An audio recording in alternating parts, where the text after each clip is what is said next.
Setelah proklamasi kemerdekaan melalui sidang BPKI, Soekarno dan Hatta dipilih sebagai presiden dan wakil presiden.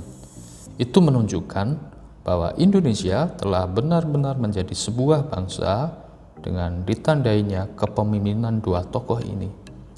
Tetapi sebenarnya ini adalah tonggak awal bangsa Indonesia berdiri menjadi bangsa yang besar. Hambatan-hambatan harus dilalui seperti misalnya upaya Sekutu dan Belanda untuk menguasai Indonesia kembali. Tidak berhenti sampai di situ, bahkan pemberontakan-pemberontakan di dalam negeri merongrong kedaulatan bangsa untuk melangsungkan pemerintahan di Indonesia. Sejak 4 September sampai 14 November 1945 terbentuklah kabinet pertama bangsa Indonesia, yaitu Kabinet Presidensial.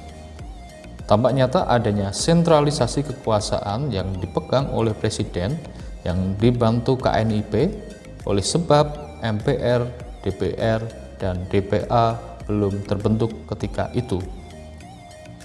Untuk mengatasi hal tersebut, maka pemerintah mengeluarkan beberapa maklumat yang berisi bahwasannya KNIP berubah menjadi lembaga legislatif, pembentukan partai-partai politik, serta sistem pemerintahan yang awalnya presidensial menjadi sistem pemerintahan parlementer.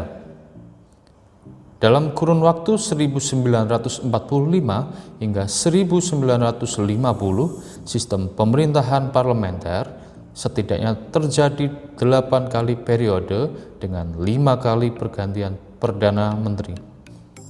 Kabinet pertama dipimpin oleh Perdana Menteri yaitu Sultan Syahrir. Selama 4 periode Sultan Syahrir menjabat sebagai Perdana Menteri. Syahrir mendapatkan beban yang sangat berat. Puncaknya, pada saat agresi militer Belanda yang kedua, Sultan Syahrir dianggap gagal dalam hasil perundingan sehingga akhirnya menyerahkan mandat ke Presiden. Selanjutnya Amir Syarifuddin sebagai Perdana Menteri yang menjalankan program-program dari Sultan Syahrir juga tidak mampu bertahan lama dan dinyatakan demisioner karena mundurnya 5 orang menteri dari Partai Masyumi. Perdana Menteri dijabat selanjutnya oleh Muhammad Hatta. Kabinet ini pun berakhir karena kondisi politik waktu itu masih berada dalam bayang-bayang ancaman perang dan konflik di dalam negeri, serta ditangkapnya beberapa tokoh politik oleh Belanda. Pendirian PDRI mengakhiri masa pertamanya menjadi Perdana Menteri, tetapi setelah PDRI dibubarkan, maka Muhammad Hatta kembali menjadi Perdana Menteri walaupun program kabinetnya tidak pernah diumumkan.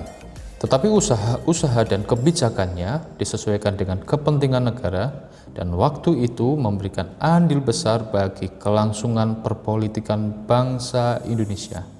Ketika RI tergabung di dalam RIS, Mr. Sutanto Tirto Projo diangkat menjadi Perdana Menteri yang berperan penting dalam transisi RI menjadi RIS, sedangkan ketika RI kembali berdaulat, Muhammad Hatta kembali menjabat sebagai Perdana Menteri yang kesekian kali dan menandai periode perpolitikan Kabinet Parlementer 1945 sampai 1950 berakhir. Maka bisa disimpulkan bahwa bangsa Indonesia dalam kurun waktu 5 tahun mencari formula yang terbaik untuk meningkatkan kehidupan bangsa baik dalam bentuk politik maupun bentuk perekonomian.